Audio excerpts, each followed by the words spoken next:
Hey beautiful people, welcome back to Life with Mrs. B. Today I have three easy, I can't speak today, easy make ahead breakfast ideas that you can make for your family. Some of these can be frozen, some of these you're going to just cook in advance and keep it, well, not cook in advance, make in advance and keep in the fridge.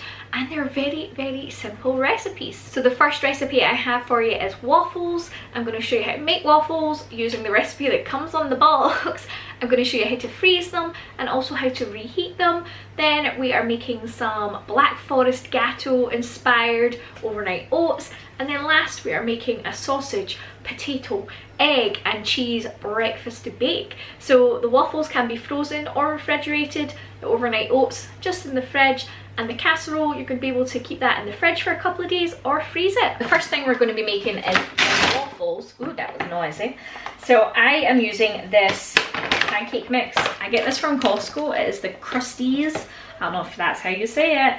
And it has on the back the recipe that you need to make pancakes and also to make waffles down the bottom. So I'm going to make a double batch of this because, you know, I like to make a lot of food. You need 520 grams of the pancake mix, and then you need 4 tablespoons of vegetable oil. Now, the only thing I'm going to say, right, is that making waffles is boring as anything. It's just as bad as making pancakes, honestly. It takes a long time. It's not hard, but it does take a long time. So I would say make something like this when you're already in the kitchen doing something else, because as I said, it's not hard, but you need to like put the pancake mix in, the waffle mix in, and then come back to it like every 5 minutes to check it, take it out, put in new pancake mix. So that was 2 eggs and then 700 mils of cold water, and this makes a huge amount of the mix. And then you just whisk it together. Helps if you've got a whisk. This waffle maker, I just got this from Amazon. I think I paid about £37. Man, my kids are noisy today.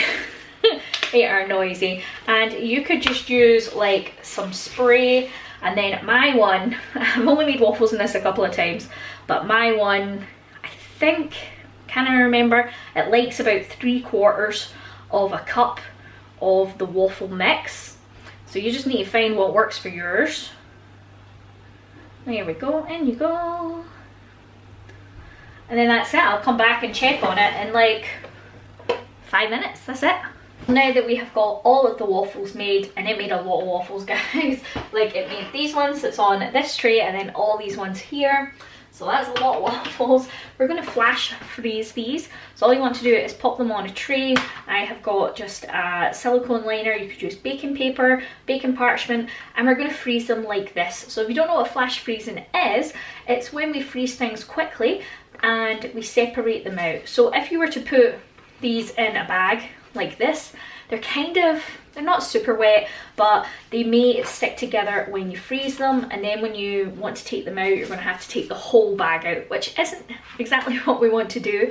So by doing this, they're going to freeze individually, and then we're going to pop them in a bag once they're done. So to reheat the waffles, the frozen waffles, all you do, take them out the freezer, pop them in the toaster. The toaster's not turned on. The toaster's not turned on.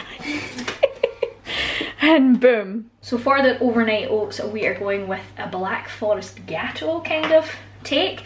So in each of these little bowls, I have got, these are just little cheap Tupperwares. I've got half a cup of oats, followed by a teaspoon of chia seeds, a teaspoon of flaxseed. This is a flaxseed mix.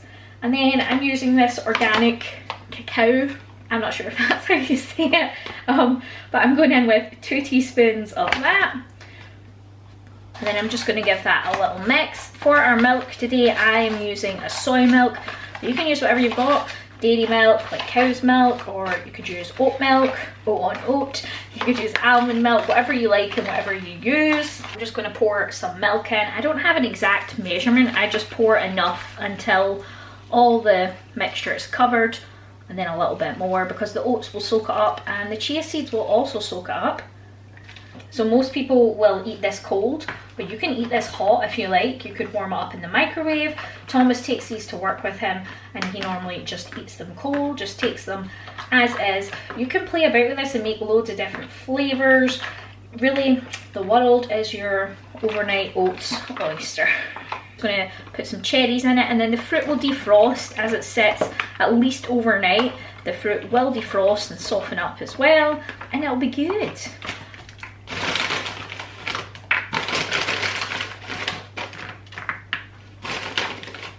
And that's that one done. For this breakfast casserole, we're actually having this for lunch today, but for it you're going to need some onions, which I've just peeled, and we're going to slice them up. Now in this one I am putting sausage, but you could use bacon, you could use, I don't know, what other kind of meal goes well in a breakfast, meat goes well in a breakfast casserole. I'm not really sure, but you could use chicken, you could use, I don't know, you could be fancy and you could use steak if you really wanted to. For the potatoes, you just want little cubes, nothing fancy. Just about that kind of size.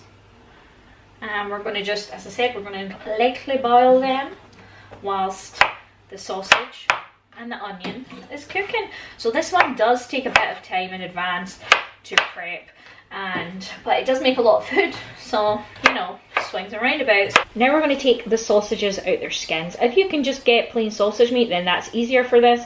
If you can't, don't worry. You just want to take your sausage, squeeze it in the middle if you've never done this before, and I just kind of like to twist it like this, and then squeeze one side, squeeze the other side. Now I find it's easier to do the twist because sometimes the sausage meat comes back up. That sounds so gross, doesn't it? But sometimes the sausage meat just squeezes back the way, so that's just what I find easier, but you can try it and see what works for you. And then we're going to mash the sausages up, and they're going to be like little crumbles, and we're going to cook them through. I have cracked all my eggs into this jug. We've got 10 eggs going on in here today. It's a lot of eggs.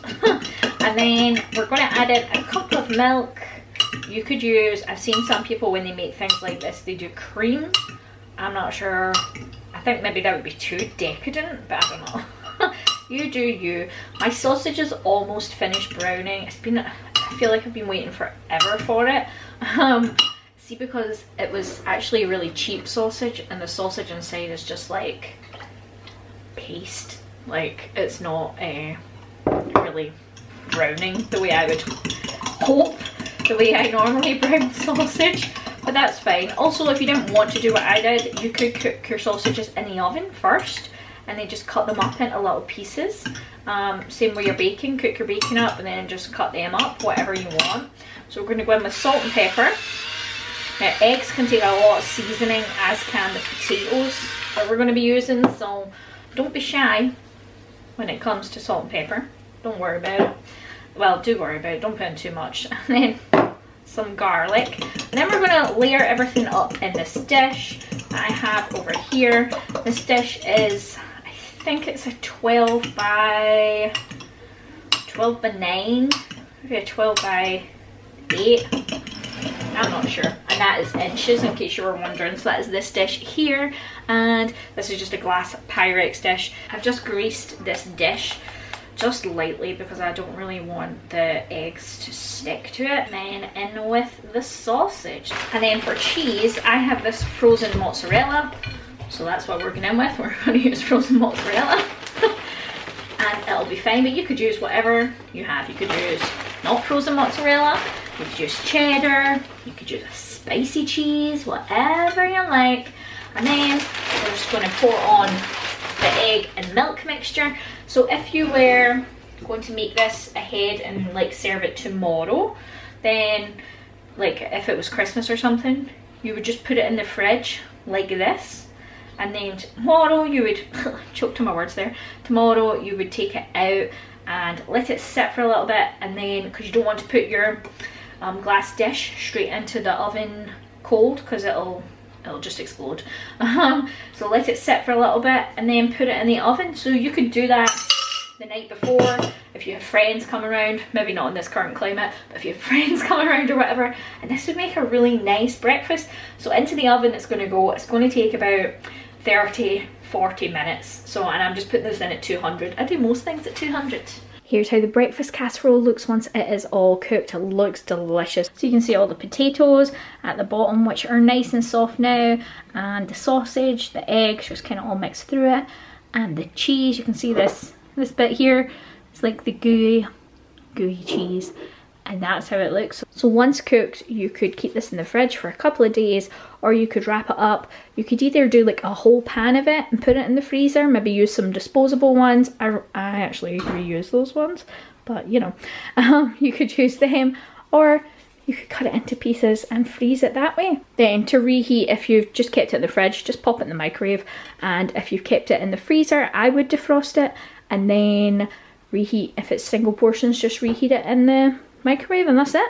And that is my video done, guys. I hope you enjoyed it. If you did, make sure and leave a comment over on the community tab, or you can hit me up on Facebook or my blog, and give this video a thumbs up, and I will see you in my next one. Bye guys.